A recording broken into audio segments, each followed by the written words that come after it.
Alright, so I wanted to stream this, but Twitch wouldn't let me because I had to reset my password and whatnot.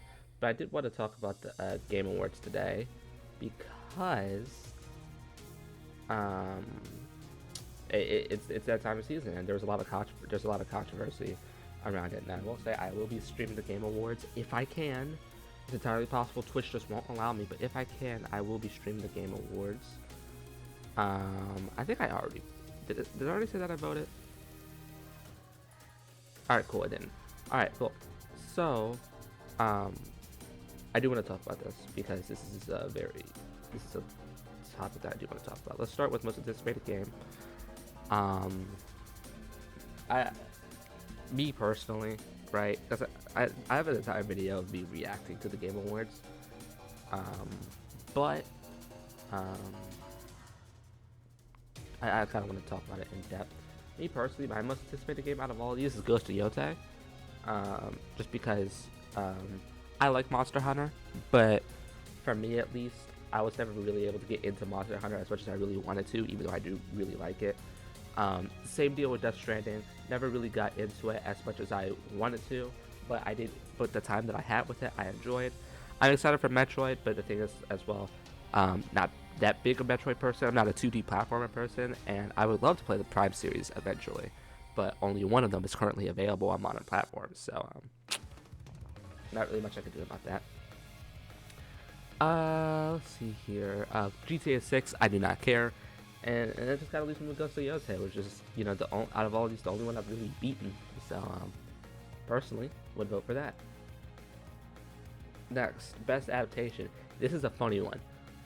So I want to get this out of the way. I haven't watched Act 2 of Arcane yet. Act 2 or Act 3 of Season 2 of Arcane. Haven't watched them. I've only seen Season 1. I thought it was okay. I thought it was okay. Haven't watched this at all. I heard interesting things about this.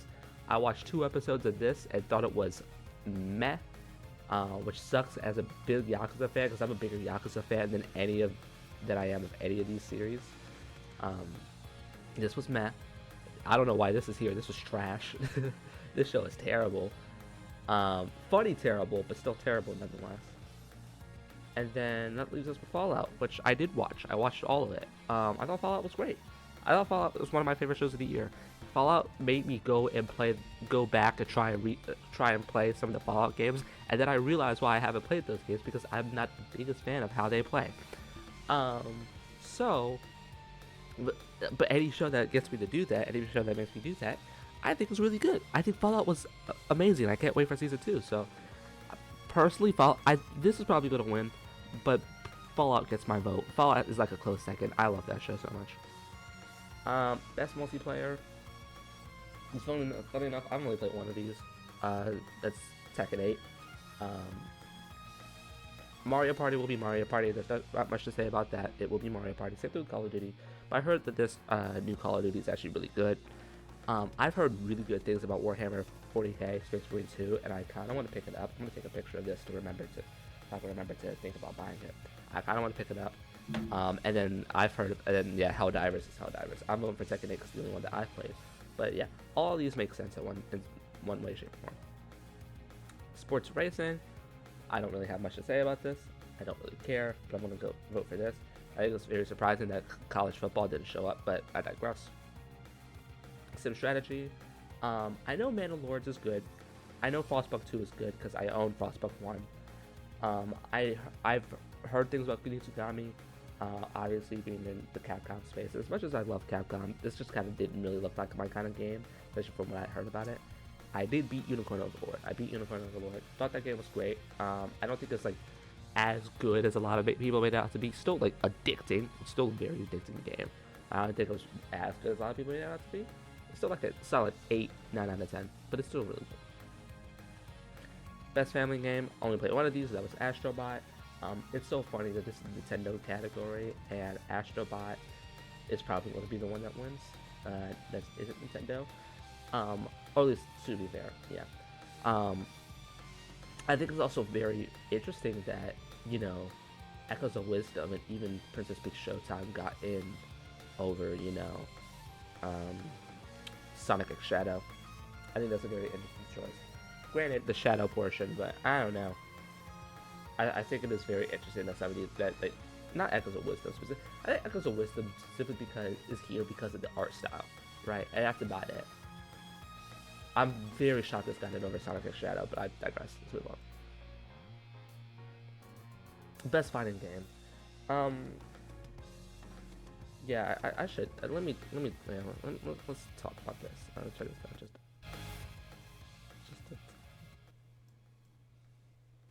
a tiny bit because it's kind of getting in the way of my thoughts a little bit. Thank you, Trails. All right. Um, four of the five of the, I was going to say four of the five of these make sense. Three of the five of these make sense to me. And that's Tekken 8, Grand Blue Fantasy, and Dragon Ball. Those are the ones that make sense to me. MVC doesn't make sense to me, but I'm going to allow it because that game, I do own it. I've been playing it. That game is great. I love MVC. I will allow it. MVC is one of those days where it's like, yeah, bring it back, man. It's like I've been enjoying the collection. I'm just mad shocked that a collection would make it here, which shows that it was definitely a year for fighting games.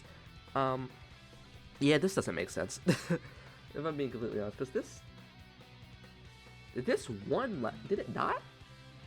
This won in 2022. Hold up. Game Awards 2022. Did it not win? It did win. So what do we, what, okay. Alright. I get that it relaunched and that it's a relatively slow year outside of, like, you know, a couple of these. But, like, it won, dog. What is your problem? Okay. Yeah, that's crazy to me that, and I like multiverses, don't get me wrong. I'm one of the people that actually still kind of enjoys multiverses, but, like, realistically, it shouldn't be here, right? All this considered. But whatever. Because what do multiverses win over? DNF Duel, JoJo's, that was a repackage. KOF 15, and yeah, that was the year that Sifu was nominated. It wasn't a fighting game. Regardless of this, Tekken 8 still has my vote, all this considered. Regardless. Ooh, best RPG. This is a hard one. So, I'm gonna turn this music off because it's actually making me mad upset. Not mad upset. It's throwing me off. Goodness, I didn't need to open that. I'm gonna turn that off because it's throwing me off a lot. It's throwing me off a ton. Okay. So let me give a bit of context on this one. Okay. Haven't played Dragon's Dogma. I was interested. Never got around to it. Haven't played Shadow of the Erdtree. I've played a bit of. I played like 40 hours of Elden Ring in my life and caught it there. I was like, this game is good. I understand. I get it. I got my money's worth out of this. And I moved on. I didn't touch Shadow of the Erdtree. Now, I did beat Rebirth. I did beat Infinite Wealth. And as of when I'm recording this, I beat Metaphor ReFantazio almost exactly 24 hours ago. I'm very fresh off of Metaphor ReFantazio. So, all that being said, what do I think deserves to win? Rebirth. Rebirth or Infinite Wealth, personally. I enjoyed Metaphor, but as we'll see when we get to best narrative, I do have kind of my issues with it, with some of this game. But quick review is out now. Quick review just came out like 2 hours ago, so you can go watch the Metaphor quick review if you wanna. But me personally, I would go Rebirth. It's the game that I definitely had the most fun with. I had the most fun with the story, with its combat, with everything. Character customization. I think character customization wise, if we're talking about like this specifically, if we're just going off of this, I would personally go Infinite Wealth. But I think overall, as a package, I would go Rebirth. Rebirth is my second favorite game of the year, right behind Kaino Kiseki. I really enjoyed it. Action adventure. I can't really speak much on this. I think it's crazy that this got nominated a couple of times. But Action Adventure, can't really speak on it because I've only played one of these, Astrobot, but I heard Silent Hill was good. I heard these three were also good. I've heard mixed things about this. Moving on. Action game is truly a case of like the last thing where I've only played one of these, and that's Stellar Blade. Thought it was great. Once again, another game that I had my issues with, but I thought it was great. I do. Let's go back. If I'm gonna predict a couple of things, if I were to predict, I think bet Unicorn Overlord will win this.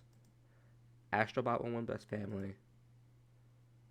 Tekken will win Best Fighting, and there's not really a debate about it. I think one of Elden Ring and Final Fantasy VII Rebirth is going to win Best RPG, and that's very depressing to me. Um, I think these two aren't getting it. I wouldn't be shocked if Astrobot, Prince of Persia, or Silent Hill 2 got this one. I wouldn't be mad at it. And Best Action thing, I think will go to Black Myth Wukong. Once again, I've only played Stellar Blade. I thought it was great. I enjoyed my time with it. It was a really cool game. But I do think this will probably be Black Myth Wukong. Best VR and AR. I haven't played any of these because I'm not a VR AR person, but it'll probably be one of Asgard's Wrath 2 or Arkham Shadow, and I really don't think there's going to be anything. It's going to be anything outside of that. Best mobile game. It's so funny because I'm going to talk about this in a moment. I own Balatro. I do. I bought it before the Game Awards nominations came out. So I've been meaning to play this game for a little bit. I want to start it. I want to finally boot it up later today. So I can't really vote on this, or this at the moment because I haven't started Balatro yet. And I mean that'll probably be my vote because I haven't played any of these other games. As interesting as like Plucky Squire, Animal Well look, I haven't played any of them. So I'm gonna move on, and I will do a Balatro quick review eventually. Give my opinion on that. Best community support. It's not this. It won't be this because I've seen the Fortnite community over the past year or so. It ain't them. I and then especially I think the thing about Helldivers as well is I don't think it'll win just based off of what happened in May. Like granted they fixed everything very quickly with the PlayStation ID stuff, but that was like big enough blow that I don't see this happening. Um, it'll be this.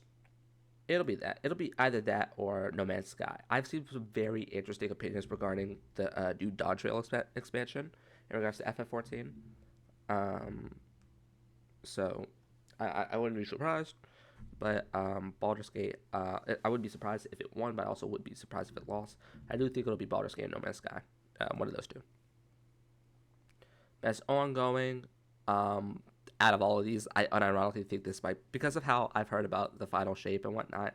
I've heard some opinions on it. I do think it'll be FF14.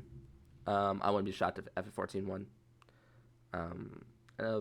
I can't wait to see the Twitter things of like, oh yeah, how did FF14 win over Fortnite, or how did this win over Fortnite? Like, y'all are Fortnite fans. Chill out. Games for Impact is once again a thing that I can't really vote for because I haven't played any of these. I've been meaning to play Tales of Kenzera. I've been meaning to play Hellblade, and I've been meaning to play Life is Strange. This just looks interesting. I've played I've played the prequel. I played the first one. Thought it was really good. It's up at the second channel, that playthrough.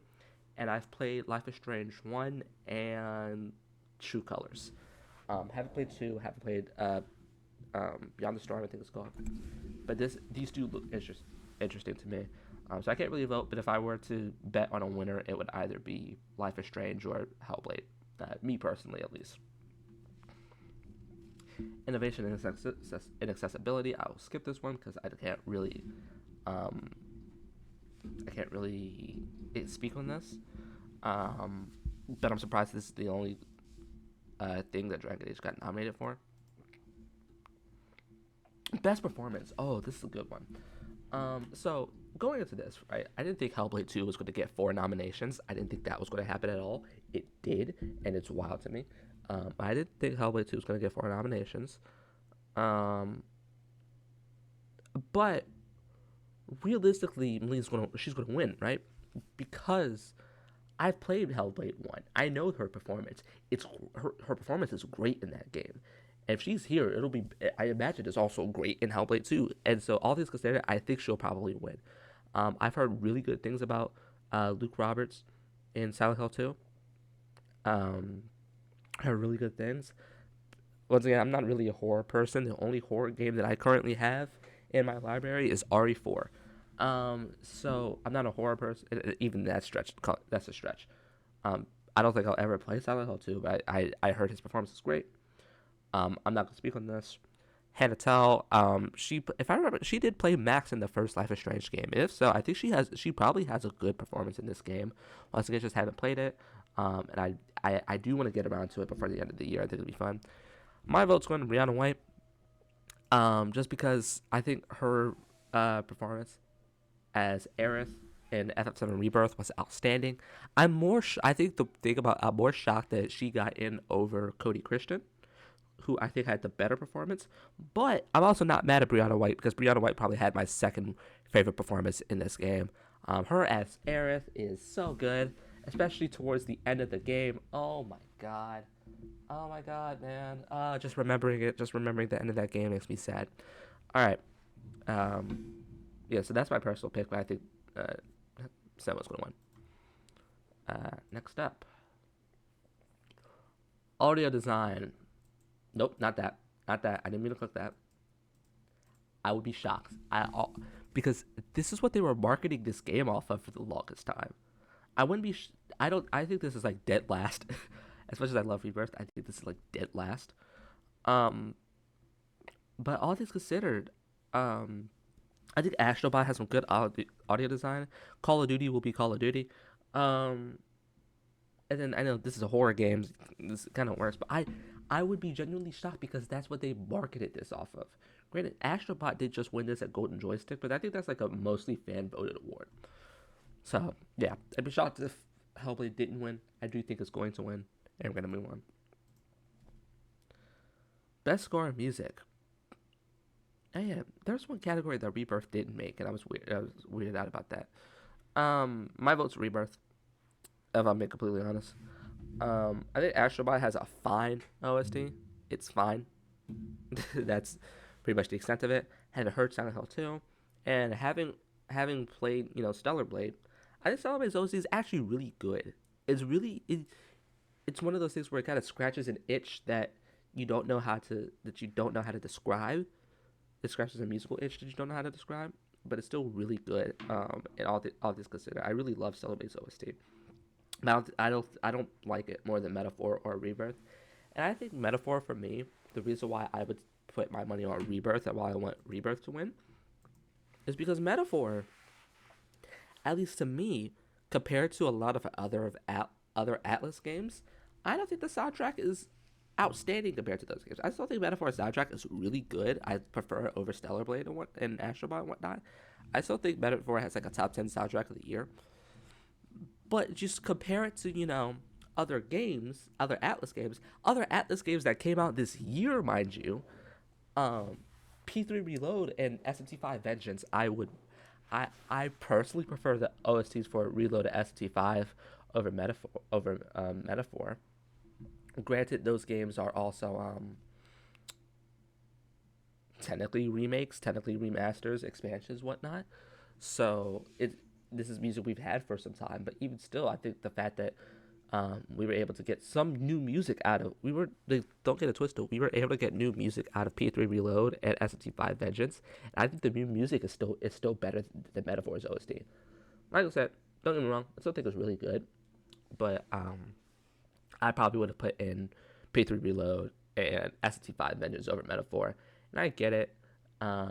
Choosing one of those three games, like especially between like Metaphor and Persona 3. Metaphor is a better game than Persona 3, and I'll stand on that. Metaphor is miles better than Persona 3 Reload, in my opinion. Still love P3 Reload, but Metaphor is better. Um, but yeah, Rebirth gets my vote. I love Rebirth OST. Rebirth made me feel a lot of things. All things considered. So yeah, that.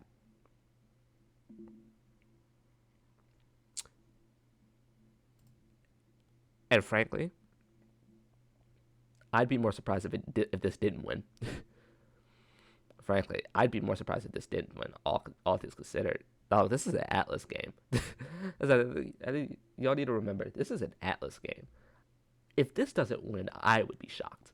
I would be shocked. I'd be so shocked. I would be so shocked. And that's all that really needs to be said about that. I don't think any of these have a chance. I don't think that I've seen stuff from this, and I think it looks interesting, art style wise. I art direction wise.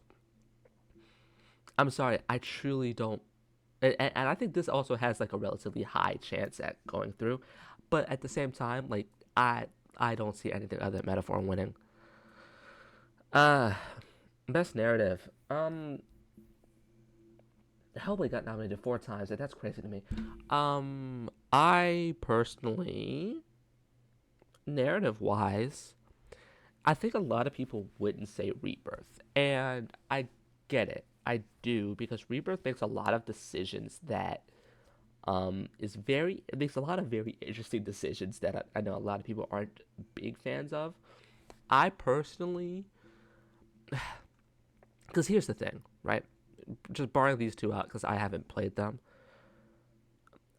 I said it in my quick review this morning, and I will stand on what I said. I think 60% of this game of Metaphor's narrative is fine. I think the last 40% of that game is outstanding. I think the last 40% of that game's story is outstanding. And yeah, but that first 60% of that game is like, it's fine. It doesn't really do anything for me specifically. Metaphor is more so world building than the actual narrative of the game. Which I mean, if we're counting world building, if world building is getting included in this, which probably should, but if it's getting included in this, then like, yeah, that one, right? But I personally enjoyed the story of Infinite Wealth and Rebirth a bit more. My thing with Infinite Wealth, as with a lot of the Yakuza games, is that there is maybe 10 to 15% of a padding in that game that doesn't really need to be there. Um, but I love like the second half of this game, especially with everything with Kiryu and whatnot. It's so good. I think one of my favorite moments in any game this year is the fight between Kiryu and the party, but mainly Kiryu, Majima, Daigo, and Saejima. One of my favorite moments of the year. In regards to games, it's up there with me. It's up there with like, the ending of FF7 Rebirth. It's up there with the events of Atterbury in Metaphor Refantasio. It's up there with I'm gonna say that it's up there with like the last 10 hours of Kaino Kiseki. Because the last 10 hours of Kaino Kiseki is genuinely some of the most insane stuff I've ever seen. It was up there with like the last 10 hours of Kaino Kiseki. Actually, no, we don't even say 10 hours, 5 hours. The last 5 hours of Kaino Kiseki genuinely is like the most insane thing I've ever seen in a video game. Yeah, I love this. I still go Rebirth. I know it has issues, but once again, I think personally I enjoyed it more than anything else. Best game direction, best game of the year it's going to be the same thing. Here's my deal, right? This shouldn't be here, and we'll talk about that in game of the year. I'll talk about that a bit more.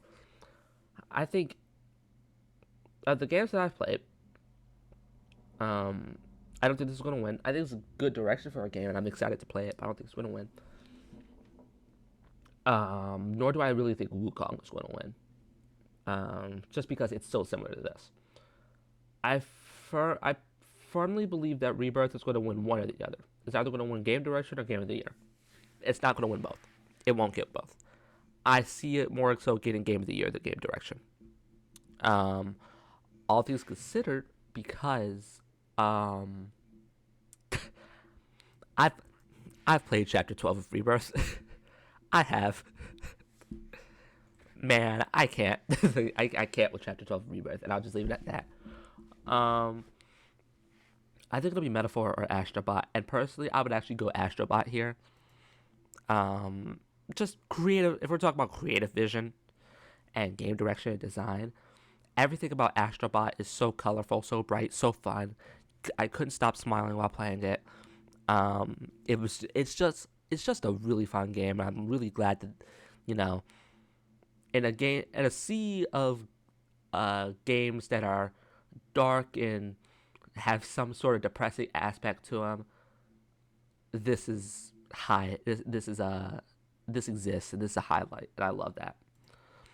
My personal game of the year. Game of the year. All right. This shouldn't be here. Just to rip the band-aid off.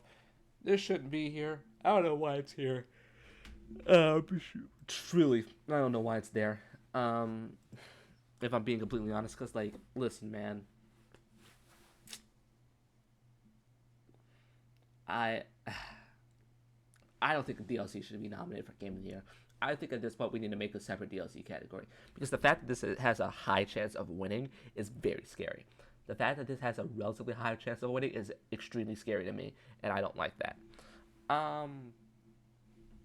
Oh no. Oh, what was that? Okay. Anyway, Astrobot is also the case. Is also the very same case of like of Rebirth, in which I see it winning one of Game Direction or Game of the Year. If you want my opinion on like the top three games that are probably going to win, Astrobot, Elden Ring, or Rebirth. I think that's like top three of this year. I don't think Black Myth Wukong or Balatro is going to get it. I don't think Metaphor is going to get it. I think Metaphor will dominate a lot of other things. I don't think it's going to be this. Um, I I think it's just a matter of principle. It's like it's a game that you have to buy another game to play, another game that was dominated and won 2 years ago, right? And it also is kind of unfair towards other games. Like, Phantom Liberty got nominated for stuff last year, and as good as that expansion was, and it's probably that expansion probably better than a couple of the games that were actually nominated that last year. I love playing through it. It was so good. As good as that expansion was, it didn't get nominated for Game of the Year. The same thing with I can't count. You know, I'm not gonna count. Actually, I will. Future Redeemed, Xenoblade 3 Future Redeemed, one of the best expansions I've ever played in a video game. Didn't get nominated for anything. Granted, I know how the Game Awards feel about Xenoblade anyway. The fact that it got nominated for Game of the Year 2 years ago is a shock. Something that probably shouldn't have happened, but it did. I think we're talking about. I think in my life, there's only one DLC that I could think of that was a separate package, or at least off the top of my head, that's a separate package in the main game. Um, you could buy it physically. You didn't have to own the main game to play it. That's Torna.